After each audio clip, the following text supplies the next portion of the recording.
મારી એવી ઈચ્છા છે કે દરેક ખેડૂત આટલું કમાય, દરેક ખેડૂત સન્માન મેળવે, દરેક ખેડૂત સારી ગાડીમાં ફરે. વાસ્તવિકતા એ છે દરેક ખેડૂતનો બ્રાન્ડ ખેડૂત જ હોવો જોઈએ. ઐશ્વર્યાને શું ખબર કે 100% સરસો કા તેલ. ખરેખર તમે 10 નપાસ છો. ખરેખર 10 તપાસ છે. પણ હું 10મું ફેલ હતો ને ત્યારે એ ઘણાએ અને મેં જોયું છે સાહેબ, સફળ લોકો બોલતા હોય એને બધા લેક્ચર માનતા હોય છે, નિષ્ફળ લોકો બોલતા એને બકવાસ માનતા હોય. પહેલા ગંઢિયા પોસ્ટ ધન વાવતા હતા અને તમે 2-3 નહીં વાવો તો તમારું જિંદગી ગંઢી અને રિચાર્જ નતા કરાવવાનું અને તમે તો ટીવીના રિચાર્જમાં ગેસના રિચાર્જમાં પૂરા થઈ જાવ. બસ બધાને એ જ પૂછું. તો સોશિયલ મીડિયા વિશે કંઈક કહેશો કે આપનું સોશિયલ મીડિયા કે જોવા વાળા જોતા રહી ગયા ને બળવા વાળા બળતા રહી ગયા. હા એ તો અમારા યુવાનોને સ્ટેટસમાં રાખતા હતા. તો મેં કીધું તમારા સ્ટેટસ તો લોકો તમારા સેવ કરેલ નંબર તમારા હગાવાલાના હોય અને ખેતીને ખેતી મત માનો, ખેતીને બિઝનેસ માનો. જેમ નોકરિયાત સવારે 8 કલાક એને નોકરી પર ડ્યુટી બજાવે છે એમ તમે 8 કલાક ખેતીમાં ધ્યાન આપો. જેમ દુકાનદાર શટર ઊંચું કરી ધરતી માતાને પાય લાગીને શટર ખોલે એમ તમે ધરતી માતાને પાય લાગીને એન્ટર ખો. ધરતી માતાને માં માનો. સાહેબ 100% ખેતીમાં પહેલા કરતું સારો પ્રોફિટ છે. દરેક લોકોની ભૂમિકા ખેતીમાં સારામાં સારી છે પણ 2-3 પાક સાથે વાવો. બીજું કે જેનો ભાવ હોય એની ખેતી બીજા વર્ષે ટાળો. ખેડૂતો બધા ગાડરીઓ પરવા કરે. રાયડાનો ભાવ જ રાયડો વાવે બીજા વર્ષે, બટાકાનો ભાવ બીજા વર્ષે બટાકા વાવે અને પછી રોવાનો વારો આવે. તો બધાને ખેડૂતોને કહું છું કે કલાકારના રવાડે મત ચડો, કલેક્ટર કેમ કરવાનું છે, કલાકાર કેમ નથી કરવાનું. આપણે મારે એક ગીત હતું કે ખુશી ખુશી બટાકા વાવ, બધે બટાકા વાવે અને બધાને પછી ભાવ ના આવે. આવું ના થવું જોઈએ. જેનો ભાવ ના હોય એની ખેતી બીજા વર્ષે કરો. સાહેબ તમને 100% પ્રોફિટ મળશે એ વાતમાં કોઈ મેક નથી. ની વાતો પરથી એવું લાગે છે કે આપ ખેતીને ઘોળીને પી ગયા છે. એકદમ તમારો ઇન્ટરેસ્ટનો વિષય બની ગયો છે. તો આપના પરિવારની આ સફળતા પાછળની ભૂમિકાઓ આપ. સૌથી વિશેષ હું મારી દીકરીના વખાણ બહુ ઘણી જગ્યાએ કરું. પિનલની ભૂમિકા મારી ખેતીમાં ટોપ ઉપર. મારું નહીં, અમારું શબ્દ વાપરી અને અમારા પરિવારે ખેતીને ડેવલપ કરી. અત્યારે શું ખેતી સહેલી છે તો તમે આટલું ખેતીને પ્રાધાન્ય આપો? પણ મારા બીજા ગુજરાતના ખેડૂતોની આવક બમણી થાય એના માટે મેં મારાથી બનતા તમામ પ્રયત્ન કર્યા છે. સરકાર જો આજે ફુવારામાં ડ્રીપ ઇરિગેશનમાં 90% સબસિડી એટલે અને તો અત્યારે તો ખેડૂતના દીકરાને દીકરી આપવા તૈયાર નથી. પણ હવા તમે ખરીદી કહેવાનું અને ચોખ્ખી હવા ખાવા માટે તમારે ગામડે જ જવું પડશે. તો એક બે હાથ વિનંતી કરું છું મારા ખેડૂતોને, તમને ગમે ત્યાં મળે તો એને તિસ્કારતા, એને સેલ્યુટ કરો તો કરજો પણ એને ના કરતો વાંધો નહીં, પણ એને તિસ્કારતા નહીં. ખેડૂત એ જગતનો પિતા છે. એ એલોવેરાની ખેતી કરીને તમે સાબુ પેદા કરીને તમને ના આવે છે. ઓર્ગેનિક ખેતી વિશે શું? જો તમે કોરોના મને યાદ કરાયો તો ઓર્ગેનિક ખેતીમાં દેશી ગાયનું મહત્વ ખૂબ છે. અને લોકોને બધાને એક જ વાત મારી હોય છે કે હવે ફેમિલી ડોક્ટર ના, ફેમિલી ફાર્મર ના. પણ આપ ટોચ ઉપર છો તો આપના ગુરુ કોણ, અથવા તો આપ ક્યાંથી આવા બધા નવા આઈડિયા લાવતા હો? અને ઇન્ડિયા રેકોર્ડ બુકે પણ તપાસ કરી પૂરા દેશમાં કે આવો કોઈ ખેડૂત છે કે ભાઈ બ્રાન્ડ એમ્બેસેડર હોઈ શકે, તો કોઈ હતું નહીં. તો ઇન્ડિયા રેકોર્ડ બુકે મારા 15મા પેજ ઉપર મને સ્થાન આપ્યું અને ફર્સ્ટ ફાર્મર બી બ્રાન્ડ એમ્બેસેડર એવું લખી દીધું. મિત્રો, ટીમ જીવનગાથા વતી હું મિતેશ મિસ્ત્રી આપનું હાર્દિક સ્વાગત કરું છું. જીવનગાથા પોડકાસ્ટ સ્ટુડિયોમાં સૌથી પ્રથમ આપણે દરેક સેલિબ્રિટીને બોલાવવાની ગણતરીએ ચાલુ કરેલ હતું. આજે નવા એપિસોડમાં હું આપને એવા વ્યક્તિ સાથે મેળવવાનો છું કે જેઓએ ખેતીની કાયાપલટ કરી અને ખેતીમાં ખેડૂત શું કરી શકે છે, કેવી રીતે આગળ જઈ શકે છે, એની વિસ્તૃત માહિતીઓ એકત્ર કરી છે અને સમાજ સમક્ષ એમને ખૂબ સારી રીતે મૂકી છે. આજે એ વ્યક્તિને આપની સમક્ષ ઉપસ્થિત કરી જેઓએ ખૂબ ઓછા સમયમાં બહુ વધુ મહેનત કરીને નામના મેળવી છે. ઘણા બધા એવોર્ડ અને સમગ્ર ડીસા નહીં પણ બનાસકાંઠા નહીં પણ ગુજરાત નહીં પણ ભારતભરનું નામ સમગ્ર વિશ્વમાં રોશન કર્યું છે એવું ખેડૂત સેલિબ્રિટી સાથે આપને હું મેળવવાનો છું. મારા સ્ટુડિયોમાં આજે ઉપસ્થિત છે કન્વરજીભાઈ. હું આપ જીવનગાથા સ્ટુડિયોનો આભાર માનું છું. અને મારો પરિચય, મારું નામ કન્વરજી રામસિંહજી વાધણિયા, ઠાકોર કાસ્ટમાંથી આવું છું. ડીસા તાલુકાનું રાણપુર ગામ મારું વતન છે. મારું પોતાનું માલિકીનું ફાર્મ પણ રાણપુરમાં જ આવેલું છે. ખેતીમાં ક્યારથી પ્રવેશ્યા? ખેતીમાં તો જોવા જઈએ તો ભણવામાં તો કોઈ જાજુ મારું ધ્યાન નથી, કારણ કે હું 10મું ફેલ વ્યક્તિ છું. શું વાત કરો? હા, શિક્ષણ પણ મારું માપે જ હતું. બીજું તો મને કોઈ સ્ટ્રગલ તો નથી. મારો પરિવાર તો એમ કે હાવ નોર્મલ તો હતો નહીં. પપ્પાએ સ્ટ્રગલ કરેલી. એવું કહેતા કે લાકડા બજારમાં લઈને આવતા, લાકડા વેચીને એમનું ગુજરાન ચલાવતા હતા. પછી એમને સારું હતું, ખેતીમાં તો સારું હતું, પણ ચીલા ચાલુ ખેતી કરતા, રાયડું, એરંડા, બાજરી એવું આવતા હતા. અને પછી મારું ભણવાનું મેં 10મું પાસ સુધી ભણ્યા. 10મામાં ફેલ હતો. પછી ખેતીમાં આવવાની ગણતરી કરી અને એ સમયે ખેતીમાં એમ કે સારું હતું. પણ પછી જે પછીના દિવસો આવ્યા એમાં બહુ તકલીફ આવી અને નાની ઉંમરમાં મારા મધર એક્સપાયર થઈ ગયા હતા. પછી ખેતીમાં શરૂઆત કરી હતી. આપ 10મું ફેલ થયા પછી ફરી ટ્રાય ના આપવાની ઈચ્છા થઈ આપને? ના, ફરી ટ્રાય એટલે એક દુઃખ હતું કે જ્યારે હું ભણતો હતો ને ત્યારે બધા એવું કહેતા ખેતી અમે કરીએ છીએ એવું કહીએ ને તો બધા આમાં જોઈને આપણું ભાળતા હતા અને કે ખેતી એક ના કરાવરાય. તો મેં પણ એવું વિચાર્યું કે ખેતીમાં એવું કાંઈક કરીએ કે લોકો ખેતીને સેલ્યુટ કરતા થાય. પછી ખેતીની શરૂઆત કરી હતી. આપ ખેતીમાં ફેમસ થયા તો એ ઇન્સિડન્સ કયો બન્યો કે જે સમાજની અંદર લગભગ મેં આપનો એક વિડીયો જાણ્યો હતો કે કોઈ સમાજમાં આપણે બહુ સારી સ્પીચ આપી હતી કોઈ ગીતને લઈને. હા. તો આપ એના પછી લગભગ બહુ લોકોએ એ વિડીયો જોયો છે અને સોશિયલ મીડિયામાં એક ક્રાંતિ આવી ગઈ છે અને આપે ખેતીને એ માધ્યમ થકી ઉજાગર કરી છે. તો એ થોડું અમને જણાવજો. એ હું તમને થોડું લેટ કહીશ, પણ પહેલા આપણા દર્શકો પણ જાણી લે કે કન્વરજીભાઈ કઈ રીતે ખેતીમાં આટલા બધા આગળ આવ્યા છે. તો દરેક લોકો છે ને એ લોકોને જે સફળતા થઈ છે એની ચર્ચામાં હોય છે, પણ કોઈ પણ લોકો એવું નથી વિચારતા કે એની સ્ટ્રગલ ક્યાં છે, એને દુઃખ ક્યાં પડ્યું છે. અને આ બધા વાત ઉપર જ્યારે આ લોકો, હું ઘણી વાર કહું છું કે લોકો મારી સફળતાની પ્રશંસા કરે છે, પણ કોઈ એવું નથી પૂછતું કન્વરજીભાઈ રાતે ઊંઘો કેટલા વાગે ને ઉઠો કેટલા વાગે. બિલકુલ right. તો ખરેખર દરેક વ્યક્તિ સફળ હોય તો એની રીત પણ જાણી લેવી, એની સ્ટ્રગલ ક્યાં પડી છે. તો આજે આપણે જીવન ગાથાના માધ્યમથી હું મારી સ્ટ્રગલની વાત કરવા જઈ રહ્યો છું. ત્યારે ખરેખર જ્યારે 10મું ભણી અને ખેતીમાં આવ્યા તો પપ્પા તો જે ચીલા ચાલુ ખેતી કરતા હતા, છૂટું પિયત હતું. તો એ સમયે મેં પોતે 50 બોરી બાજરી જાતે મજૂરી કરીને પકવી અને બહુ હાથની અંદર પણ ચાળા પડી જતા હતા. પછી મેં જોયું કે સાહેબ આ બધું છે, તો એના પછી સરકારની સબસિડી મળી અને ફુવારાની શરૂઆત કરી. ફુવારા જ્યારેથી આવ્યા, જ્યારે ઇરિગેશન આવ્યું એના પછી થોડું અમારે ખેતીમાં આવક થઈ. પણ એવું કે લોકોની જેમ સાથે સાથે વાવવાનું અને સાથે સાથે વેચવા જવાનું. વેચવા જઈએ એટલે ભાવ જ ના હોય. પછી મેં વિચાર્યું કે કંઈક લોકો કરતા અલગ કરીએ. તો પહેલી વાર મેં શિયાળે ચોળી કરી હતી. તો શિયાળે ચોળી કરી લોકો મને કે આ તો ગાડો છે, આપણા વિસ્તારમાં શિયાળે ચોળી થાય જ ના. આમ તો ચોળી એ ઉનાળુ સિઝન છે, એ માર્ચમાં વાવણી થાય એની. માર્ચ મહિનામાં ફેબ્રુઆરીમાં એની વાવણી થાય, પણ આપણે એને ડિસેમ્બરમાં કરી હતી. બરોબર. અને ડિસેમ્બરમાં કર્યા પછી એ ચોળી જ્યારે માર્કેટમાં આવી, મલ્ચિંગ કર્યું, ગ્રો કવર કર્યું, એટલી વાર લોકો નિંદા જ કરતા રહ્યા કે આ બધું ના થાય, આ બધું આમ છે તેમ છે. હા, બધું અલગ થતું અને હતું. પણ જ્યારે માર્કેટમાં ચોળી આવી ત્યારે એ ચોળી 100 રૂપિયા કિલોના ભાવે વેચાણી, 2000 રૂપિયા 20 કિલોના ભાવે વેચાણી. વાહ. અને પહેલા જ વર્ષે 3,20,000 નું આપણે એની આવક લીધી અને 2 લાખનું પ્રોફિટ બતાવ્યું. ત્યારે મારા લોકો ત્યારે નિંદા કરતા બંધ થયા. પછી આ વિસ્તારની અંદર બધા મને ચોળીવાળા ભાઈ તરીકે જાણીતા થયા. અને બીજા વર્ષે આપણા ટોટલ વૈજ્ઞાનિકોએ, અમારા ડીસા કેવીકેની ટીમ હોય, યુનિવર્સિટી ટીમ હોય, જે લોકો મારા સમાજના, એ લોકોએ દેખરેખ રાખી અને બીજા વર્ષે ચોળીમાં ભગવાનની કૃપાથી 4,20,000 વીઘો થઈ ગયો. એ તો મેં પણ બહુ મહેનત કરી અને આ વીઘો આટલે થયો. પછી લોકોએ બહુ નોંધ લીધી. એના પછી બધા ચોળીવાળા ભાઈ તરીકે ઓળખતા હતા.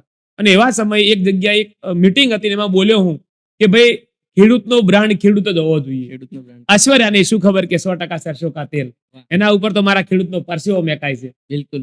એ વાત સાંભળી અને માતૃશ્રી કંપનીના માલિક અરવિંદભાઈએ મને એમની ચોળીના પેકેટ પર મારો ફોટો છાપી દીધો. અને એ ફોટો છાપ્યા પછી એમણે મને કિલે 20 રૂપિયા આપવાની વાત કરી. અને પહેલા ચોળી વેચાતી હતી, વાહ. એ સીધો જ 3,000 કિલો એ ચોળી પોકી ગઈ. ઓહ. એટલે મને એમને રોયલ્ટી આપવાની શરૂઆત કરી અને છેલ્લે એ ચોળી 10,000 કિલો એ વેચાણી અને મને રોયલ્ટી એ પ્રમાણે મળી. બહુ સારી રોયલ્ટી મળી. અમારા ડોક્ટર યોગેશજી પવાર સાહેબે ઇન્ડિયા રેકોર્ડ બુકમાં પ્રોસેસ કરી આની, અને ઇન્ડિયા રેકોર્ડ બુકે પણ તપાસ કરી પૂરા દેશમાં કે આવો કોઈ ખેડૂત છે કે ભાઈ બ્રાન્ડ એમ્બેસેડર હોઈ શકે. તો કોઈ હતું નહીં. તો ઇન્ડિયા રેકોર્ડ બુકે મારા 15મા પેજ ઉપર મને સ્થાન આપ્યું અને ફર્સ્ટ ફાર્મર બી બ્રાન્ડ એમ્બેસેડર એવું લખી દીધું. ઇન્ડિયાના પહેલા એક બ્રાન્ડ એમ્બેસેડર કે મારી પસંદગી થઈ અને 2021ની રેકોર્ડ બુકમાં મારું નામ મળ્યું. એશિયા બુક ઓફ રેકોર્ડ મને સ્થાન મળ્યું. તારે મારા સમાજે બહુ પ્રશંસા કરી અને પછી ટીકા ટાપણીથી હું દૂર થઈ ગયો. સફળ થઈ જશું તો જો બધાએ સફળ થયા પછી કોઈ આપણને હેરાન કરતું નથી, પણ નિષ્ફળતા જ્યારે શરૂઆત કરતા હોય ત્યારે બધા જ લોકો આપણને નિંદા કરતા હોય, બધું જ કરતા હોય. પણ આ બધું તમે સહન કરીને કંઈક આગળ જશો તો જ તમે પ્રગટ થશો. સફળ લોકો બોલતા હોય એને બધા લેક્ચર માનતા હોય છે, નિષ્ફળ લોકો બોલતા એને બકવાસ માનતા હોય છે. તો તમારે શું કરવું છે? અને હું તો ખરેખર યુવાનોને કહું છું કે પેલું ગીત છે ને કે જવાની શું જવાની જેની હોય ના કહાની, એની કહાની વગરની જવાની ના હોવી જોઈએ. તો એવી જિંદગી જીવો કે એની કહાની હોવી જોઈએ. સાહેબ તમે લોકોને શું વાતો કરશો કે તમારી જવાની કેવી હતી? બિલકુલ. તો એની કહાની બનાવો અને તો જ લોકો તમારી પ્રશંસા કરશે. હજુ ઘણી બધી વાતો છે, તમારા ક્વેશ્ચન હશે એ પ્રમાણે આગળ જતો. ખરેખર તમે 10 નપાસ છો. ખરેખર 10 તપાસ છું. પણ હું 10મું ફેલ હતો ને ત્યારે એ ઘણાએ અને મેં જોયું છે સાહેબ, જેટલા બી સફળ લોકો છે એ બધાએ ઓછું ભણેલા છે. એટલે જ પૂછ્યું. મને વરી પણ યુવાનો તમે માથે ના લેતા હો, તમે ભણવાનું ધ્યાન આપજો પાછું. તમે એવું ના વિચારતા કન્વર્જી 10મું ફેલ છે ને અમે ફેલ છે સફળ થશું. મને ફરી એમ પૂછવાની ઈચ્છા થઈ કે ખરેખર કે તમે પછી fail? 10મું ફેલનું તમારો ક્વેશ્ચન પણ હશે, પણ હું જવાબ પહેલાથી આપી દઉં. 10મું ફેલનો હું સૌથી વધુમાં વધુ દુઃખ મને ક્યારે થયું કે જ્યારે હું આણંદમાં એક મીટિંગ એટેન્ડ કરી રહ્યો હતો, ત્યારે સાહેબ હું ગુજરાતી બોલતો હતો, બીજા સ્ટેજ ઉપર અમારા એક અધિકારી અને અંગ્રેજીમાં ટ્રાન્સફર કરતા હતા, અને મને એટલું દુઃખ થયું સાહેબ, ભણ્યા હોત તો સારું છે. એટલે બહુ તકલીફ પડી.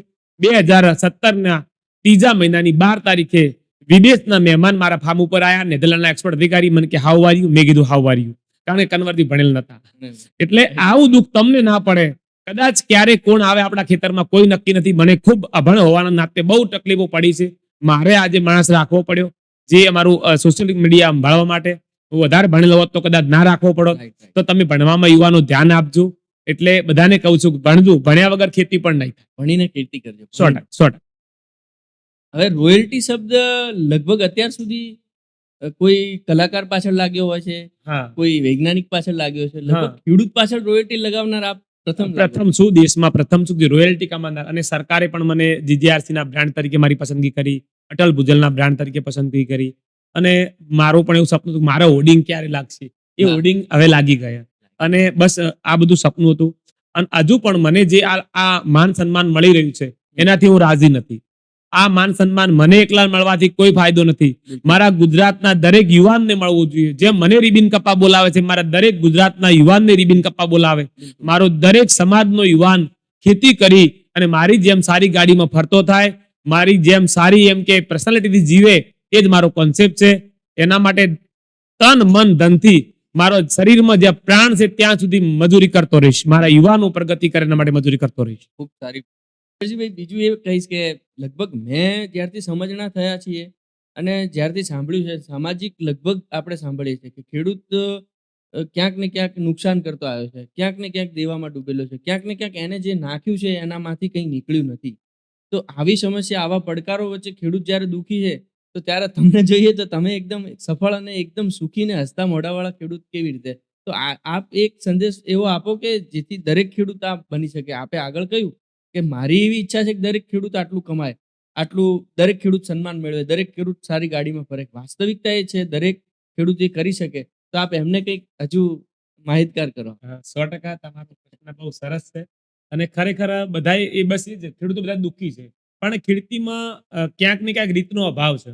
મારું માનવું એવું છે કે જો ખેડૂત ડ્રીપ અને મલ્ચિંગ થી ખેતી કરશે, ત્રણ ત્રણ પાક સાથે કરે, જેમ કે અમે પેલા ટેટી વાવતા હતા, તો ટેટી એકલી વાવતા હતા 2-2.5 લાખનું જે આવક થતી હતી 2-2.5 વીઘમથી, અને એના અમે ખર્ચો પણ લાખ રૂપિયા ઉપરનો હતો. જાજુ પ્રોફિટ નતું હોતું. એ પણ કદાચ જો ટેટીમાં કોઈ માવઠું થાય, કોઈ કરા પડે તો ટેટી ડેમેજ થતી, તો અમે 1 લાખના નુકસાનમાં આવતા હતા. પણ જ્યારથી અમે ટેટી સાથે મરચાનો આંતરપાક શરૂ કર્યો, તો મરચાની જે અમારું પ્રોડક્શન જબરજસ્ત હતું. અને મરચામાં કદાચ કુદરતી આફત પણ નુકસાન નથી કરી કહેતી. તો મારા ખેડૂતોને દરેકને કહેવા માંગુ છું કે તમે 2-2, 3-3 પાક સાથે વાવો. પહેલા ગંઢિયા પોસ્પો ધન વાવતા હતા, અને તમે 2-3 નહીં વાવો તો તમારું જિંદગી ગંઢી અને રિચાર્જ નતા કરાવવાના, અને તમે તો ટીવીના રિચાર્જમાં, ગેસના રિચાર્જમાં પૂરા થઈ જાઓ. એટલે બસ બધાને એ જ કહું છું. અને ખેતીને ખેતી મત માનો, ખેતીને બિઝનેસ માનો. બિલકુલ. જેમ નોકરિયાત સવારે 8 કલાક એને નોકરી પર ડ્યુટી બજાવે છે, એમ તમે 8 કલાક ખેતીમાં ધ્યાન આપો. જેમ દુકાનદાર શટર ઊંચું કરી ધરતી માતાને પાય લાગીને શટર ખોલે, એમ તમે ધરતી માતાને પાય લાગીને એન્ટર થો. જેમ દુકાનદાર દિવાળી ચોપડા પૂજન કરે, એમ તમે અખાત્રી એનું પૂજન કરો, આરતી કરો, ધરતી માતાને માં માનો. આ હેત અને પ્રેમથી ખેતી થાય.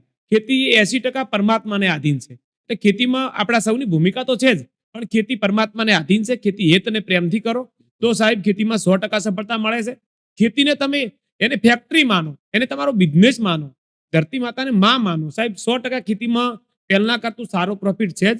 દરેક લોકોની ભૂમિકા ખેતીમાં સારામાં સારી છે જ, પણ 2-3 પાક સાથે વાવો. બીજું કે જેનો ભાવ હોય એની ખેતી બીજા વર્ષે ટાળો. ખેડૂતો બધા ગાડરીઓ પરવા કરે છે. રાયડાનો ભાવ જ રાયડો વાવે બીજા વર્ષે, બટાકાનો ભાવ બીજા વર્ષે બટાકા વાવે, અને પછી રોવાનો વારો આવતો હોય. તો બધાને ખેડૂતોને કહું છું કે કલાકારના રવાડે મત ચડો, કલેક્ટર કેમ કરવાનું છે હવે આપણે, કલાકાર કેમ નથી કરવાનું. આપણે મારે એક ગીત હતું કે ખુશી ખુશી બટાકા વાવ, બધે બટાકા વાયા, અને બધાને પછી ભાવ ના આવ્યો. એટલે આવું ના થવું જોઈએ. એ જેનો ભાવ ના હોય એની ખેતી બીજા વર્ષે કરો, સાહેબ તમને 100% પ્રોફિટ મળશે, એ વાતમાં કોઈ મેક નથી પડતો. ખરેખર આપની વાતો પરથી એવું લાગે છે કે આપ ખેતીને ઘોળીને પી ગયા છો અને હા. એકદમ તમારો ઇન્ટરેસ્ટનો વિષય બની ગયો છે, જે તમે આમ કોઈનું નથી કહેતા કે ક્રશ હોવું જોઈએ, તમારી ખેતી ક્રશ થઈ ગઈ હોય એવું લાગે છે. ભાઈ ખેતી એકલા હાથે નથી થતી હોતી અને કંઈક સમૂહની જરૂર પડતી હોય છે, એક ટીમ વર્ક હોય છે. તો આપે આપના ટીમ વર્ક તરીકે મને જાણવા મળ્યું ત્યાં સુધી આપે આપના પરિવારને સાથે રાખ્યો છે. તો આપના પરિવારની આ સફળતા પાછળની ભૂમિકાઓ આપ જણાવશો. એક કહેવત છે કે દરેક સફળ પુરુષની પાસે એક મહિલાનો હાથ હોય. વાહ. અને એ વાતને સાર્થક કરી છે. હું શહેરના લોકો પત્નીને ફેમિલી પાર્ટનર કહે છે, પણ હું મારી પત્નીને બિઝનેસ પાર્ટનર કહું છું. બિઝનેસ કારણ કે અમારે તો એક વાળી ગાય ના દોવા છે, અમારે બે બાજુ તો જ અમારે આ જીવન સામે સામે બેસીને દોતા હોય છે. એટલે આપણે ખેડૂતોને તો પત્નીને બે રૂપમાં લઈ શકાય, બરોબર. એક ફેમિલી પાર્ટનર ને બીજો બિઝનેસ પાર્ટનર. બિઝનેસ તો ખરેખર એમનું પીઠબળ બહુ સારું મને મળ્યું છે. સૌથી વિશેષ હું મારી દીકરીના વખાણ બહુ ઘણી જગ્યાએ કરતો. પિનલની ભૂમિકા મારી ખેતીમાં ટોપ ઉપર છે. ટોટલ મેનેજમેન્ટ પિનલનું છે અને મારા વાઇફનું તો હતું જ, મારા સંતાનોનું અને મારી પુત્ર વધુ બંને આવી છે, એમની પણ જબરજસ્ત ભૂમિકા ખેતીમાં રહી છે. અને બધાએ પરિવારે મારું નહીં અમારું શબ્દ વાપરી અને અમારા પરિવારે ખેતીને ડેવલપ કરી છે. અને બસ પરિવારે બહુ પૂરેપૂરો સપોર્ટ હતો. તો ઘણું બધું આપણા સ્ટુડિયોમાં કહી શકાશે, પણ મોદી સાહેબે ખેડૂત પ્રત્યે ખૂબ જ લાગણીઓ રાખી છે. એમનો એક એવો આશય હતો કે ખેડૂતની આવક બમણી કરવા હમ.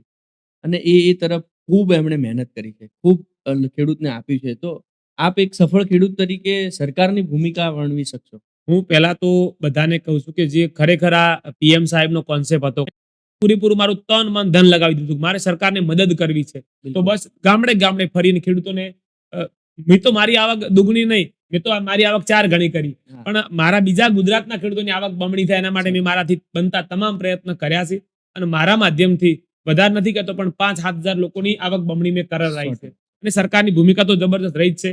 સરકાર જો આજે ફુવારામાં ડ્રીપ ઇરિગેશનમાં 90% સબસિડી અટલ ભુજલ અને જીજેસી ના માધ્યમથી, ડ્રોનમાં સબસિડી, બધી જ વાતે દરેક વાતે સરકાર સબસિડીઓ આપી રહી છે. તો દરેક આજના યુવાનોને પણ કહું છું કે આપ એન્ડ્રોઈડ ફોનની અંદર પણ એ સબસિડીઓને તમે એમાં પણ એપ તમે જઈ અને એનું રજીસ્ટર કરાવી શકો છો. આપણા પંચાયતમાં પણ તમે રજીસ્ટર કરાવી શકો છો. ગ્રીન હાઉસ હોય, પોલી હાઉસ હોય, દરેક ક્ષેત્રે સરકારને ખેતીને બહુ સરળ બનાવી અને સરકાર પણ ખેડૂતો તરફી જ છે અને એને ખબર છે કે આવનાર સમયની અંદર ખેતી જ દેશની પ્રગતિમાં ખેતી ઘણા આપણે જોયું કે કોરોનામાં ખેતીના લીધે આપણો એગ્રીકલ્ચર બિઝનેસ લીધે કોરોનામાં આપણું સરકારનું તંત્ર ટકી રહ્યું હતું. તો એની ભૂમિકાની સરકારે વધારે પ્રમોટ કરી છે અને મને આશા છે કે પીએમ સાહેબ દરેક વાત ખેડૂતોની સાંભળી રહ્યા છે અને ખેડૂતોને ખેતીને વધુ પ્રમોટ કરી રહ્યા છે. તો હું તો સરકારની તો બહુ પ્રશંસા કરું છું કે સરકારે જબરદસ્ત ભૂમિકા ભજવી છે ખેડૂતો માટે અને આ સરકાર વધુમાં રહેશે લોંગ સમય માટે. તો સાહેબ 100% ખેડૂતોની આવક જે બમણી કરવાના કોન્સેપ્ટ છે અને કોઈ દુઃખ આવવાનું. મારે ખેતી કરવી છે તો ચલો હું તમને જોઈને ખેતી કરી લઈશ અથવા તમને ફોલો કરીને ખેતી કરી લઈશ કે તમને કંઈક પૂછીને ખેતી કરી લઈશ. પણ આપ ટોચ ઉપર છો તો આપના ગુરુ કોણ અથવા તો આપ ક્યાંથી આવા બધા નવા આઈડિયા લાવતા હો છો? બસ મારા ગુરુ તમારા જેવા ખેડૂતો જ છે અને હું 15 વર્ષથી ખેતી સાથે સંકળાયેલો છું. અને એક કહેવત છે ને કે બુદ્ધિ બદામ ખાવાથી નહીં આવતી, બુદ્ધિ ઠોકર ખાવાથી આવે. એટલે મેં ઘણી ઠોકરો જીવનમાં ગાધી હતી સાહેબ, કારણ કે હું ઘણા નુકસાન કર્યા. આજે મારા ખેતરમાં તમે આવશો તો 17 ટ્રાયલ બિલ લગાવેલા છે, જે એક 7 રૂપિયાનું ચોળી છે, જીરું મલ્ચિંગમાં લગાવ્યું છે, ઘઉં મલ્ચિંગમાં લગાવ્યા છે. અખતરા ઉપર કરું છું અને અખતરા મારા ગુજરાતના ખેડૂતો માટે કરી રહ્યો છું. મારા આદર્શ જોવા જઈએ તો આપણા ડીસા કેવી કે ના જે સાયન્ટિસ્ટ છે, મુખ્ય સાયન્ટિસ્ટ ડોક્ટર યોગેશ પવાર સાહેબ, એ મારા આદર્શ છે. મને એમને અને મારી ખેતીમાં મહેનત અને વિજ્ઞાનનો સંગમ થયો અને બે સંગમ થયા એટલે મારી ખેતી દિવસે દિવસે પ્રમોટ થતી થઈ. આજે તમને કદાચ ખબર નહીં હોય, હું દાંતીવાડા યુનિવર્સિટીમાં સાયન્સ કમિટી મેમ્બર છું, જે 7 જિલ્લામાંથી એક જ ખેડૂત લેવાનો હોય અને હું છું. કાઉન્સિલ કમિટી મેમ્બર પણ છું. ઘણી બધી ટોચના સ્થાનો પર મને હોદ્દા પણ મારી પાસે છે અને મારી બેઠક એક સફળ વ્યક્તિઓ પાસે છે, સારા ખેડૂતો પાસે ફિલ્ડ વિઝિટ કરું છું, દરેકના ખેતરમાંથી જઈ અને હું કોઈને શીખવાડતો નથી, હું શીખવા માટે દોડું છું હજુ પણ. અને એ મારું શીખેલું બીજા ખેડૂતો સ્વીકારી રહ્યા છે. બસ આ જ પ્રયત્ન છે, હું કંઈક નવું જાણું અને મારા ગુજરાતના ખેડૂતોને આપું. બસ એક જ ભાવના છે મારી કે મારું ગુજરાતનો ખેડૂત, દરેક ખેડૂત કન્વર્જી બને, દરેક ખેડૂત સક્ષમ બને, એવા પ્રયત્નથી હું આજે ભાગદોડ કરી રહ્યો છું અને આ રીતે ખેડૂતોને ફોલો કરી રહ્યો. મને એમ લાગે છે કે મારી જોડે પણ જમીન જે પડી છે એમાં કન્વર્જી જોડે જવું જોઈશે મારે. ના 100%. તમે હમણાં કદાચ સાંભળ્યું છે કે હું જોબ ઉપર ઘણા બધા એમ કે નથી કરવી પણ છેલ્લે મારે જોબ પણ સ્વીકારી. રાજુભાઈ જોશીનો ફાર્મ મેનેજર છે. હવે ઘણા બિલ્ડરો ઘણા ઉદ્યોગપતિઓ મને ફાર્મ મેનેજર તરીકે મારી પસંદગી કરી રહ્યા છે ખાલી સલાહ સૂચન માટે. તો મારી એમાં પણ સેલેરી મને બહુ સારી મળી રહી છે. એક અધિકારી જેવી સેલેરી લોકો મને આપી રહ્યા છે. તો એ મારા માટે ગૌરવ છે. અને તમામ જે મારી આવકો થઈ રહી છે એ હું ગુજરાતના ખેડૂતોમાં વાપરવાનો છું. કારણ કે આપ સૌને ખબર છે કે હું તો હવે છોકરાના લગન બગન કરી રહ્યો છું. મારે વધારે પૈસા જોતાય નથી. ભગવાને આપ્યા અને આભાર માનું છું. એ મારા ગુજરાતના ખેડૂતોને શેર કરીશ અને બસ મારા ગુજરાતના ખેડૂતોની પ્રગતિ એ જ મારું જીવન છે. ખેતીને બિઝનેસ તરીકે જ તમે વર્ણવી છે અને ખરેખર તમારી વાતો પરથી એવું ફલિત પણ થાય છે કે ખરેખર ખેતી ખૂબ આપી શકે છે. તો અત્યારે લોકો ખેડૂતના દીકરાને દીકરી આપવા તૈયાર નથી અને ઘણા લોકો જોડે એવું સાંભળવામાં આવ્યું છે કે એ ખેતી કરે છે, કંઈ કરતા નથી. તો એ લોકોને કંઈક આપ સંદેશ આપો. એવા લોકોને હું એક જ કહેવા માંગુ છું કે સાહેબ આવનાર સમયની અંદર એગ્રીકલ્ચર ટોપ બિઝનેસ પુરવાર થવાનો છે. ભલે તમે તમારી દીકરીને શેરમાં આપો પણ શેરમાં તો બાજુવાળા બોલતાય નહીં હોતા. અને તમારી દીકરી તમે જો ગોમડે આલશો તો 10 દાડા તમારી છોકરીને મરસું મેઠું નહીં હોય ને તો આડું પાડું મળી રહેશે. એ શેરમાં નથી મળતું. એટલે મહેરબાની કરીને આવી ચીલા ચાલુ બંધ કરી અને તમારી દીકરીને તમે 2 વીઘા જમીન શેર ગોમડે હશે અને સાહેબ 2 ગાયો રાખશે તો એને કોઈ વાતનું દુઃખ આવવાનું નથી. ચોખ્ખા અનાજ ખાશે, ચોખ્ખા શાકભાજી ખાશે અને ચોખ્ખી હવા મળશે. તો ખરેખર મારી આ સલાહને તમે આવકારજો અને તમારી દીકરીને તમે એક ખેડૂતના દીકરા સાથે લગ્ન કરાવજો અને સાહેબ દુઃખ આવે તો મને કહેજો. અને હું તો એવું કહું છું કે આવનાર સમય એવો આવશે કે મોટા મોટા બિઝનેસમેનો, ડોક્ટરો, વકીલો એવું કહેશે કે મારી દીકરીને ખેડૂતના ઘરે લગ્ન કરવા છે સાહેબ. એ સમય આવવામાં કોઈ દૂર નથી. એટલે એ વાતને તમે આવકારજો અને આવી એક રૂઢિપ્રસ્ત જે રિવાજો છે એને તિરાંજલિ આપજો સાહેબ. એક ખેડૂત પુત્ર હોવા છતાં ઘણા દીકરાઓ જેમને પોતાની 10 વીઘા 15 વીઘા જગ્યા છે એઓ એ જગ્યા છોડી આપના કહેવા મુજબ આટલો બધો પ્રોફિટ એમાં મળે છે છતાંય એમને સમજણ બહાર કદાચ કે ગમે તે એમની વિચારશ્રેણી હોય એ વિચારશ્રેણી સાથે એ લોકો શહેર તરફ પ્રયાણ કરે છે. 15 વીઘાનો માલિક હોય, 10 વીઘાનો માલિક હોવા છતાં એ ખેતી પશુપાલન આટલું સફળ છે એ હોવા છતાંય જઈને 10,000માં કે ક્યાંક 12,000માં કોકની જોડે નોકરી કરે છે. તો એ યુવાનોને આપ શું કહેશો? બસ એવા યુવાનોને એક જ વાત કરવા માંગુ છું કે તમે 10,000 પગારમાં બની ઠનીને તમે શહેર તરફ જે જઈ રહ્યા છો એ તમારું ભવિષ્ય નથી. એવા યુવાનોને એક જ વાત કરું છું કે તમે તમારા 10 વીઘા જમીન હોય તો સારી 4 ગાયો રાખો અને પોતે માર્કેટિંગ કરી અને પોતે શાકભાજીના હોય અથવા તો ધાન્ય પાકવું હોય એ તમે 2-3 પાક સાથે વાવો અને પાણી હોય તો સાહેબ તમે 10,000 નહીં પણ મહિને 50,000 સુધી તમે કમાઈ શકશો અને તમારા લીધે તમારી જમીનમાં 2 બીજા યુવાનોને પણ રોજગાર મળશે. તો આવો સૌ સાથે મળી યુવાનો મારી વાતને માન્ય રાખી અને સાહેબ કોઈ પણ વાતે તકલીફ હોય તો આજે હું તમને હેલ્પ કરવા માટે તૈયાર છું. પણ તમે ખેતી છોડી અને મત જજો ન કે આવનાર સમયની અંદર તમે જે દિવસે પસ્તાવાનો વારો આવશે તમારે એક દિવસ શહેરીકરણ છોડવું પડશે. દરેકનો સમય આવતો આપણે જોયું કે ટેલિફોન યુગ હતો, ઘડિયાળનો યુગ હતો, ટીવીનો યુગ હતો. દરેક યુગ જતા રહ્યા છે. 10 વર્ષના યુગ તમે જોયા છે. ડાયમંડ યુગને તમે જતો જોયો છે અને હવે વેપાર યુગ પણ જવાના આરે છે. સાહેબ આવનાર સમયમાં એગ્રીકલ્ચર ટોપ બિઝનેસ એ વાતને આપણે સૌ સાથે મળીને પુરવાર કરવાનો છે. તો યુવાનો તમારી જવાની વેડફાઈ ના જાય એનું ધ્યાન આપો. ડિફરન્ટ જાણવો છે કે જે પહેલા ખેતી કરતા હતા આપણે એમાં થોડી ઘણી મુશ્કેલીઓ હતી અને અત્યારે ખેતી કરીએ છીએ એમાં પણ મુશ્કેલીઓ છે. તો એ બંને વચ્ચે મુશ્કેલીઓ વધી પહેલા કે અત્યારે શું ખેતી સહેલી છે તો તમે આટલું ખેતીને પ્રાધાન્ય આપો છો? પહેલાનો ખેડૂત ખબર પડતી પહેલાથી જ હાથમાં અટોણો હતા, મેલા ગેલા કપડાઓ હતા. કારણ કે પહેલા ચીલા ચાલુ ખેતી હતી જેને 8 કલાક સળંગ લાઇટ હતું અને લાઇટમાં એને રાતનું પણ કરવું પડતું અને ઘણી બધી તકલીફો પડતી હતી. બાજરી ઘઉં વાવતા હતા. એ બાજરી ઘઉં વેચવા જઈએ એટલે ભાવ ના હોય અને ઘણું બધું હતું. તો આજનો યુવાધન મારી જેમ જે ખેતી કરી રહ્યા છે, મલ્ચિંગ આવી છે, ટપક આવ્યું છે, ટપકમાં પણ સબસિડી મળી છે અને દરેક ક્ષેત્રે સરકારની ભૂમિકા પણ સારી રહી છે અને યુવાનો જાગ્યા પણ છે. અને જે મલ્ચિંગ આવ્યું છે તો પહેલા તો પિયત આપીએ એટલે શાકભાજી વીણાતી ના 2 દિવસ, દવા છંટાતી ના 2 દિવસ. આજ તો ચાલુ પિયતમાં ટપકમાં પાણી ચાલતું હોય, ખેડૂત વીણવાનું ચાલુ હોય અને બધું નિંદામણ પણ ચાલુ હોય ચાલુ પિયતે. તો ટેકનોલોજી એટલી બધી સરળ આવી છે. અને પહેલા કોને જોયું છે ડ્રોન હતું, ડ્રોન થી દવાના સ્પ્રે થતા હોય, ટ્રેક્ટર થી દવાના સ્પ્રે થતા હોય. અને આધુનિક ટેકનોલોજી એવી મશીનરી આવી છે ને જેના કારણે હજુ એવું માનું છું કે આવનાર સમયમાં ઓગળીના ટેરવે ખેતી થવાની છે. એટલી બધી ટેકનોલોજી આપણા દેશમાં વિકસિત થઈ રહી છે, આપણા વૈજ્ઞાનિકો વિકસિત કરી રહ્યા છે અને બહુ ખેતી સરળ થવાની છે. અમુક લોકો પહેલા તો એવું હતું કે ખેતી એ કાળી મજૂરી છે, ખેતી એ ધૂળિયો ધંધો છે, પણ સાહેબ આજે તો ખેતી એ વ્હાઇટ મજૂરી છે અને બધાએ ખેતીને બિઝનેસ તરીકે જોઈ રહ્યા છે. અને જે લોકો ખેતીને બિઝનેસમાં ડાયવર્ટ કરશે એ લોકો જ સફળ થવાના છે. પહેલા તો કોને હતા આવા એન્ડ્રોઈડ ફોન? આજે તો મારી પાસે શાકભાજી હોય તો હું સ્ટોરીમાં ચડાવું છું, હું સ્ટેટસ રાખું છું, તો મારું સ્ટોરી હજારો લોકો જોતા હોય અને સાંજે એનો સેલ થઈ જતો હોય છે. તો પહેલા આપણા ગંઢીએ પાસે એન્ડ્રોઈડ ફોન હતા જ નહીં. એ તો શાકભાજી લઈને ગામડે ગામડે ફરતા હતા, છતાં કોઈ લેવા તૈયાર નતું. અને આજે તો સારા સારા લોકો, કોઈને મરવું નહીં, બધાને ખારું ખાવું છે, બધાને ઓર્ગોનિક ખાવું છે. હજુ તો ગામડે ગામડે ફરશી અને મારા જેવા લોકો કહે છે કે ભાઈ આધાર કાર્ડ છે તો અમે શાકભાજી આપશું. હજુ તમે જુઓ તો ખરા સમય કેવો આવે, જુઓ ખાલી તમે. એવો સમય આવશે કે તમને ખેડૂતના ખેતરમાં જઈ અને શાકભાજી ખાવી પડશે. પછી ઓર્ગેનિક નું મહત્વ વધ્યું છે. કહ્યું કે લોકોને જીવવું છે ને સારું જીવવું છે ને સારું ખાવું છે, તો આપ ઓર્ગેનિક ખેતી વિશે શું કહેશો? જો તમે કોરોના મને યાદ કરાયો, કોરોના પછી તો લોકોને ગામડું યાદ આવ્યું છે, લોકોને ખેડૂત શું છે એ સમજાણું છે અને ખેતરમાં જઈ લોકોએ શાકભાજી ખરીદી છે, લાઈવ જોયું છે કે કઈ રીતે વીણવું, કઈ રીતે ખાવું. તો ખરેખર ઓર્ગોનિક ખાવાથી ઘણા બધા ફાયદા છે. ઓર્ગોનિક વસ્તુ ઉપર ઘણા બધા સરકારે રિસર્ચ કર્યા છે અને કેન્સરના અને દરેક રોગના પ્રમાણ બહુ વધી રહ્યા છે, જેના કારણે આજે ઓર્ગોનિક પર ખેડૂતો આવી રહ્યા છે. અને દરેક ખેડૂતોને વિનંતી પણ કરું છું, આજે નહીં તો કાલે તમારે ઓર્ગોનિક પ્રાકૃતિક સ્વીકારવું પડશે. જે વસ્તુને સ્વીકારવી જ પડતી હોય એટલે ખરેખર જેમ વાયરો છે એમ ઉપણો, હું તો એટલું કહીશ. અને ઓર્ગોનિક ખેતી ઉપર આવો. અને લોકોને બધાને એક જ વાત મારી હોય છે કે હવે ફેમિલી ડોક્ટર નહીં, ફેમિલી ફાર્મર નાખો. તો જો તમે ચોખ્ખું ખાશો તો બીમાર પડશો જ નહીં. હું તો એટલું માનું છું કે સારો ખેડૂત છે ને સાહેબ, તો તમારે કોર્ટમાં જવાની જરૂર નથી, કારણ કે જેવું અન એવું મન. ખેતરના ખેડૂતના જે આધ્યાત્મિક ખેડૂતો છે એમના ખેતરમાં તમે અનાજ ખાશો તો એનો વાટતાના સારા વિચારે છે, વાવતાના સારા વિચારે છે, તો એ ખરાબ વિચારો તમારા નહીં આવે અને આ કોઈ પ્રસંગ બનશે જ નહીં.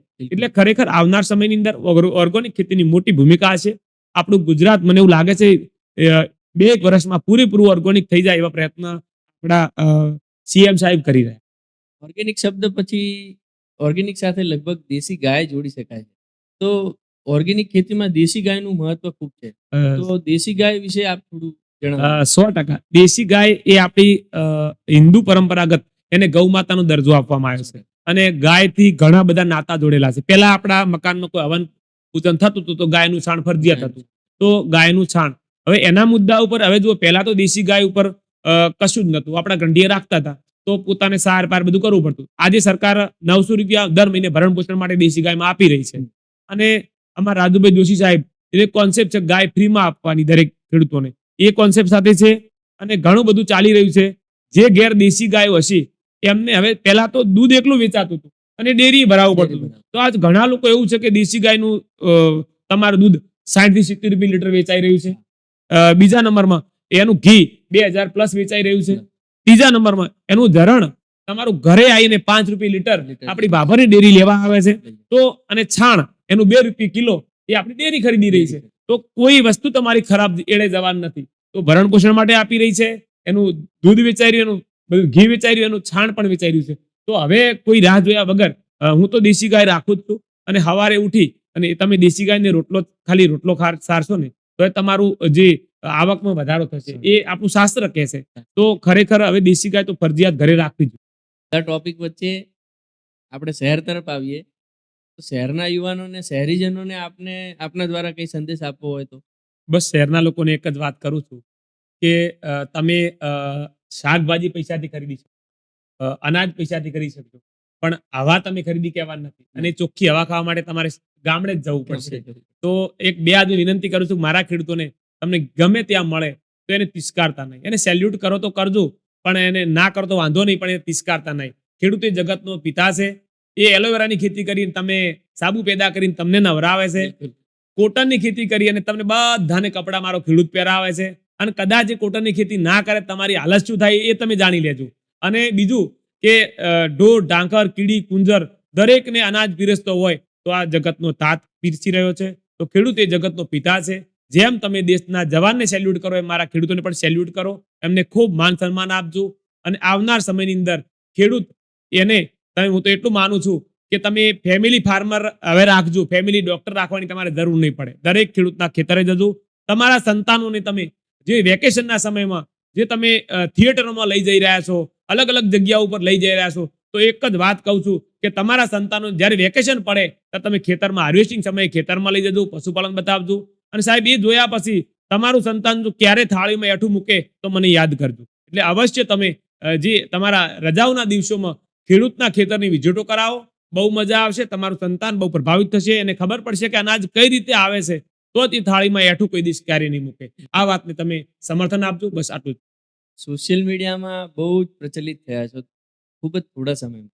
તો એની પાછળ આપનો હેતુ તો એ જ છે કે ભાઈ દરેક ખેડૂત સક્ષમ થાય અને તમારો મેસેજ દેશના દરેક ખૂણા સુધી પહોંચે. તો આપ સોશિયલ મીડિયા વિશે કંઈક કહેશો કે આપનું સોશિયલ મીડિયા ક્યારથી પાવરફુલ થયું ને એ થકી આપ શું સંદેશ સોશિયલ આપશો? મીડિયા ના હોત તો આજે તમે મને ના ઓળખતા હોત. બિલકુલ, પણ બિલકુલ. ખરેખર સોશિયલ મીડિયાની જે ભૂમિકા રહી છે, હું સમાજની અંદર ઘણી જગ્યાએ મારો મુખ્ય શોખ મારો ભજનનો છે. અને હું ભજનના પ્રોગ્રામમાં જતો હોય એટલે મને બધા લોકો બે શબ્દો કો કન્વર્જી. એટલે મારા સમાજથી મને ઘણું બધું દુઃખ થતું હતું. અને એવા સમયે પેલું એક ગીત હતું કે જોવાવાળા જોતા રહી ગયા ને બળવાવાળા બળતા રહી ગયા. હા, એ જ, તો એ જ. અમારા યુવાનોને ટેટસમાં રાખતા હતા. તો મેં કીધું તમારા સ્ટેટસ તો લોકો તમારા સેવ કરેલ નંબર તમારા હગાવાલાના હોય, તમારા ભાઈના હોય, તમારા પરિવારના હોય, અને તમે પાછી સ્ટોરી ચડાવો કે ભાઈ જોવાવાળા જોતા રહી જાય. મેં કીધું કોણ બળે તમારથી? તમારા સ્ટેટસ તમારા ભાઈઓ ભાતા હોય, તમારા હગાવાલા ભાતા હોય, અને એવી શું તમે તોપ છો કે તમારાથી કોઈ બળે? આપણે સ્ટેટસ કોઈ પાકિસ્તાન વાળા ભાતા નહીં હોતા કે આપણે એમને બતાવતા હોય. પછી વળી કે દુનિયા જલે તો જલે, રોણાને ફરક ના પડે. ભાઈ રોણાને 72 કિલોનો ભાલો હતો અને તમારે પેન્ટે રહેતું નહીં અને તમે બીજન બાળવા નીકળ્યા છો. આવી વાતોથી લોકોની બહુ પ્રભાવિત થયા અને આ વિડીયા બહુ વાયરલ થયા અને મિલિયન એમ ચાલ્યા. અને એના પછી મારી દીકરીએ મને વાત કરી પિનલે કે પપ્પા તમારા વિડીયો ઇન્સ્ટાગ્રામમાં બહુ જબરજસ્ત ચાલી રહ્યા છે, તમે પણ એક આઈડી બનાવો તમારી. તો પહેલા મેં એને વાત કરી બેટા ઇન્સ્ટાગ્રામમાં આપણે જેવા પ્રોફેશનલ લોકો ના હોય. ઇન્સ્ટાગ્રામમાં આવ્યા પછી મને ઘણા બધા તમારા જેવા પ્રોફેશનલ લોકોની મુલાકાત થઈ, સારા સારા અધિકારીઓની મુલાકાત થઈ અને મને એવું લાગ્યું કે સાહેબ આપણે સારા તો દુનિયા સારી. ઇન્સ્ટાગ્રામમાં બહુ સારી સારી બહેનો પણ છે જેના ઉચ્ચ વિચારો છે અને બધાએ મને પ્રમોટ કર્યો છે. ઇન્સ્ટાગ્રામમાં જે પ્રેમ આપ્યો છે એનાથી હું પણ પ્રભાવિત થયો અને 2.5% ફોલોબેક મને અમેરિકાએ આપ્યું. એટલે મને આખા વિશ્વએ મને સ્વીકાર્યો, મારી ખેતીની વાતને સ્વીકારી, મારા ખેડૂતની વાતને સ્વીકારી. એનાથી બહુ હું પણ ખુશ છું. અને ખરેખર આજે ઘણા બધા ગુજરાતના સૌથી વધુ ખેડૂત તરીકે ફોલોવર ધરનાર વ્યક્તિ બન્યો છું. આજે મારા ફોલોવર પૂણા 4 લાખ છે 2 આઈડીના. તો ઘણી બધી રાજકીય હસ્તીઓને, મોટી મોટી હસ્તીઓને પાછળ મૂકી અને આજે આ ટોપ ઉપર પહોંચ્યો છું. તો બહુ હું તો મારા જાતને ધન્ય અનુભવું છું. અને જેને મને ફોલોવર કર્યો છે, ફોલોબેક આપી છે, એવા લોકોનો હું હૃદયપૂર્વક આભાર માનું છું. ખરેખર આ સોશિયલ મીડિયાના લીધે, તમારા એક ફોલોબેકના લીધે ઘણા બધા ખેડૂતોની જીવનગાથા બદલાઈ જશે. તો તમને પણ એનો શ્રેય મળશે. એ ખૂબ આગવી ભૂમિકા તમારા જીવનમાં Sure, ભજવી છે અને એ આગળ પણ અવિરત રહે એવી અમારી તમને ખૂબ ખૂબ થેન્ક શુભેચ્છાઓ યુ, છે. Thank you. વિભૂતિઓ કહી શકાય, જેમ કે વૈજ્ઞાનિક હોય, કોઈ સારા એન્જિનિયર હોય, સારા શિક્ષક હોય, દરેકને એવોર્ડ અને પ્રતિમાઓથી સન્માનિત કરવામાં આવે. આપે ખેડૂત તરીકે બહુ જ બધા સન્માનો પ્રાપ્ત કર્યા છે. તો એ સન્માનો વિશે અમને સૌને જણાવજો. સન્માન તો ખરેખર બહુ સારા મળ્યા છે. પણ સ્ટ્રગલ બહુ કરી અને પછી સન્માન મળ્યું છે એટલે મને સન્માન લેતા બી આનંદ થાય છે. બિલકુલ. કે માટીવાળા હાથ હતા અને એ આજે સન્માન લેવા માટે લોબા થતા હોય તો સાહેબ એવું કદાચ તમે ક્યારેય નહીં જોયું કે માટીવાળા હાથે સન્માન લેવાનું થતું હોય. તો એ જોબ કરીને તો સૌ લે, ભણીને બહુ લેતા હતા. પણ મને બહુ સારું સન્માન મળ્યું. તો પહેલા તો 2017 ની અંદર મને પહેલા સરકારી બેસ્ટ ઇનોવેટિવ ફાર્મર એવોર્ડથી સન્માનિત કર્યો હતો. અને એમાં આજની ટાઈમ જોવા જઈએ તો એમાં 3 વર્ષના બાયોડેટા જોતા હોય છે, ફોટોગ્રાફર, વિઝિટર બધું જ જોતું હોય છે. આવી જાડી ફાઇલ થતી હોય ત્યારે લોકો અમને સન્માનિત, સરકાર ગવર્મેન્ટ અમને સન્માન કરતી હોય છે. એનું બહુ હાર્ડ પ્રોસેસ બી હાર્ડ છે. એટલે કદાચ આજના ખેડૂત પાસે ના પણ હોઈ શકે. એ છતાં પણ આ બધું કાગળિયા બધું અમારી પાસે રજિસ્ટર બુક હતી 2013 થી તમારી પાસે. એ ખેડૂત પાસે રજિસ્ટર બુક નહીં પણ હોય. તો આ બધું કર્યા પછી મને આજની તારીખમાં 6 થી 7 એવોર્ડ મળ્યા છે. રાજ્ય કક્ષાના 6 એવોર્ડ અને રાષ્ટ્રીય લેવલના 2 એવોર્ડ. અને એ એવોર્ડ મળ્યા પછી હું બહુ ખુશ છું અને ખરેખર મારો પરિવાર પણ બહુ ખુશ છે. પણ મને એવું છે કે હજુ હજી આ બધું સન્માન મેં મારા હાથે ગુજરાતના 5 ખેડૂતોને એવોર્ડ અપાવરાયા છે કે ભાઈ આને આપી દો, સરકારને એની ભલામણ કરી હોય, એના બાયોડેટા રજૂ કરાવરાયા હોય અને એ રીતે બીજા ખેડૂતોને એવોર્ડ અપાવરાયા છે. એ જ મારી ખુશી છે. અને ઇન્ડિયા રેકોર્ડ બુકમાં જ્યારે મને સ્થાન મળ્યું એ મારા માટે બેસ્ટ સમય હતો. અને ઇન્ડિયા રેકોર્ડમાં સ્થાન મળ્યા પછી મારા સમાજે બહુ નોંધ લીધી. દરેક સમાજના લોકોએ મને બહુ કે સન્માન કર્યું. આજે જોવા જઈએ તો ખેડૂતને રિબિન કાપવા કોઈ બોલાવતું નથી. તો મેં મારા જીવનની અંદર 15 વાર રિબિનો કાપી છે. એક વાર મેં બેંકની રિબિન પણ કાપી હતી. અને મને બહુ આનંદ થયો કે મારા જેવા ખેડૂતને આ લોકો બધા અધિકારીઓ પ્રમોટ કરી અને દેશના આમ તો જોવા જઈએ તો ખેતી આપણો ખેતી પ્રધાન દેશ છે અને ખેડૂતના હાથે જ સન્માન થવું જોઈએ. તો એ વાતને બધાએ સ્વીકારી છે. હજુ હું ખુશ નથી મારા સન્માનથી. મારો ગુજરાતનો ખેડૂત મારી જેમ રીબીનું કાપવા જાય એ દાડે મને ઊંઘ આવશે. બસ એ જ મારો સપનું છે કે મને તો આ બધા સન્માન મળ્યા છે. અને તમને બધાને કહી દઉં કે મારો સૌથી સારામાં સારો સમય હતો કે મોદી સાહેબે જ્યારે અમને પતિ પત્નીને પ્લેનમાં દિલ્હી માટે એક ઇન્વિટેશન આપ્યું હતું અને પ્લેન સફર કરી અને તારે મને આનંદ થયો કે ના ભાઈ અમે એક ખેડૂત હોવા છતાં પણ પ્લેનમાં બેહવા મળ્યું. ના કે ખેડૂત પાસે પૈસા છે નહીં અને એ કરી પણ ના શકે, વિચારી પણ ના શકે. એ મને કર્યું હતું. લાલ કિલ્લા ઉપરના પ્રોગ્રામ ઉપર પીએમ સાહેબે ખેડૂતો ઉપર હેલિકોપ્ટરથી જ્યારે પુષ્પ વર્ષા કરાઈ ત્યારે ખરેખર એમ કે એ સમયને હું વર્ણન ના કરી શકું. અને એ શબ્દ મને આજે પણ યાદ છે કે જે અમારું સ્વાગત ત્યાંનું હતું એ બહુ સારું હતું. ઘણી જગ્યાએ લોકો મારા માટે ઢોલ નગારાથી સાફા પહેરાઈને મારું સન્માન કરી, મારી સમાજ મને બહુ સન્માન કરી રહી છે. ખુલ્લી ગાડીમાં અમુક જગ્યાએ સન્માન કરી રહ્યા છે. ગામડે ગામડે ફરું છું, ગામડે ગામડે બહુ સારો આવકાર મળી રહ્યો છે. હવે બસ મારે કોઈ દિશામાં ડાયવર્ટ થવું નથી. Only for agriculture the top business, ખેતીને આગળ લાવવું છે. મારો દરેક ગુજરાતનો યુવાન ખેડૂત બને, કન્વર્જી બને એવા પ્રયત્નથી હું આગળ વધી રહ્યો. તમારી નીતિમત્તાને અમારી ટીમ જીવનગાથાના 100 સલામ છે. આપ બધા ખેડૂતોનું વિચારો છો, એક તમારી એક ઉમદા વિચારોને અમારા ફરીથી 100 સલામ. Thank you. આપ આપની જીવનની યાદગાર એક પળ કહી દેશો મારી જીવનની જે તમે યાદગાર ભૂલી નથી શકતા એમ, હા, જેને બસ વારંવાર આગળવાની ઈચ્છા થાય. યાદગાર તો ખરેખર આજે પીએમ સાહેબ સાથેનો મારો પ્રોગ્રામ હતો.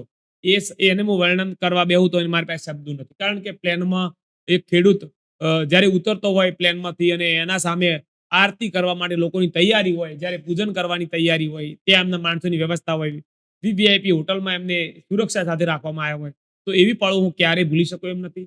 અને સીએમ સાહેબ એ દિવસે ભારતના 250 ખેડૂતોનું આ રીતે સન્માન કર્યું હતું પીએમ સાહેબે. તો ખરેખર આ જે પળો હતી અને એક પળ તો જે અમારા હેલિકોપ્ટરથી લાલ કિલ્લા ઉપર પુષ્પ વર્ષા થઈ હતી એ સમયને હું ક્યારેય ભૂલી શકું એમ નથી. ખરેખર ખેડૂતને આ દરેક માન સન્માનથી બહુ એમ કે હું એને ખુશ છું ને રાજી છું. તમારો શોખ તો હવે ખેતી જ છે. ખેતીમાં બી તમે કોને વધારે પ્રાધાન્ય? અ, ખેતી તો મારો શોખ છે એ આપ સૌ જાણો છો. અને ખેતી દરેક વ્યક્તિને હું શોખ તરીકે ખેતી કરશો. જેમ લત પડવી જોઈએ ખેતીને, પેલા દારૂ પીતો એને પીઠે જવાની લત પડે એમ ખેતીની લત પડી જાય તો જ ખેતી ટોપ 10 બિઝનેસ પુરવાર થાય. અને મારો શોખ તો ખેતી કરતા ભજનમાં જવાનો બહુ વધારે શોખ હતો. એ આપ સૌ જાણો છો. ધાર્મિકતાની સાથે ખેતી તો જ સાહેબ મજા આવે છે. કારણ કે બિલકુલ. ખેતી એ પરમાત્માને આધીન બિલકુલ, છે. બિલકુલ. અને ખેતીને મેં બિઝનેસ તરીકે સ્વીકારી છે, ખેતીને મેં જોબ તરીકે સ્વીકારી છે.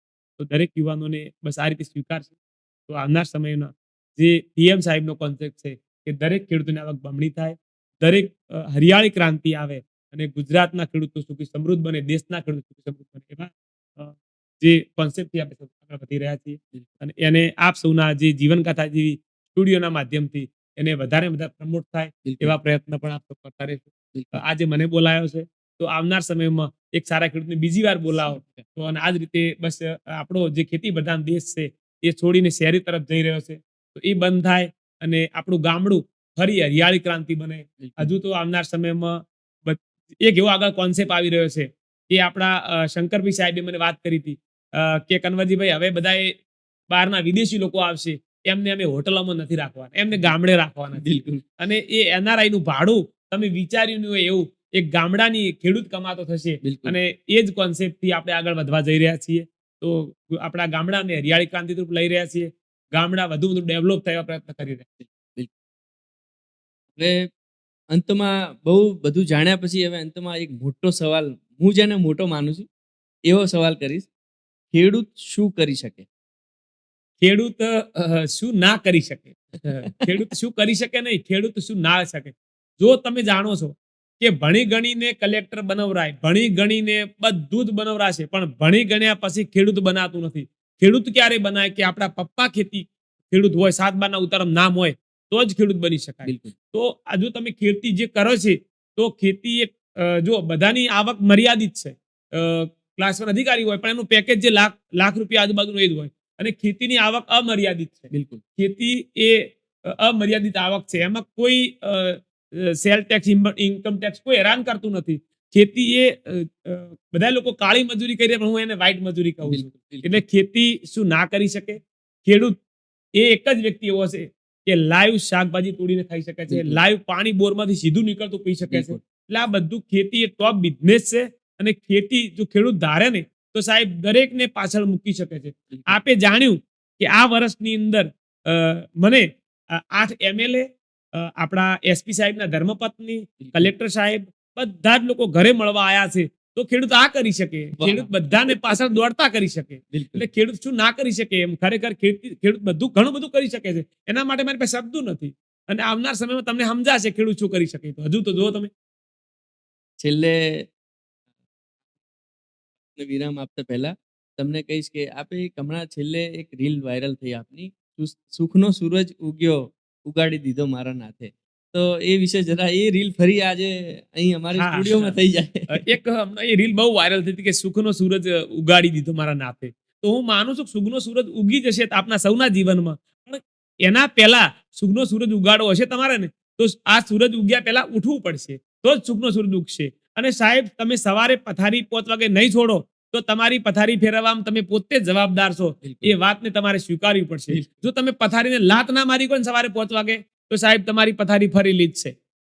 વાર આપણી સાથે હતા ખેડૂત સેલિબ્રિટી કન્વરજીભાઈ વાધાણિયા સાહેબ. એમને આપણી સાથે ખૂબ સારો જીવનગાથા સ્ટુડિયોમાં સંવાદ કર્યો. ખૂબ સરસ ખેડૂતને ઉજાગર કરતી માહિતી આપી. લોકો ખેતી તરફ પ્રેરાય, ખેતીને પ્રાધાન્ય આપે. આજનો યુવાન ખેતીને પ્રાધાન્ય આપે. યુવાન માત્ર શહેરીકરણની સાથે સાથે ગામડાને પણ મહત્વ આપે. એ બધી જ વાતો એમના માધ્યમ થકી આપણે જાણી છે. ખૂબ સારો સંવાદ રહ્યો છે. ખૂબ સારો માહિતગાર કર્યા છે. સમગ્ર બનાસકાંઠાની પણ, સમગ્ર ગુજરાતની પણ, સમગ્ર ભારતભરની દરેક જનતાને વિનંતી છે કે અમારો આ પોડકાસ્ટ સ્ટુડિયોના માધ્યમથી કન્વરજીભાઈને સાંભળે અને એમના દ્વારા જે આપવામાં આવેલી બધી માહિતીઓને અનુસરે. નમસ્તે.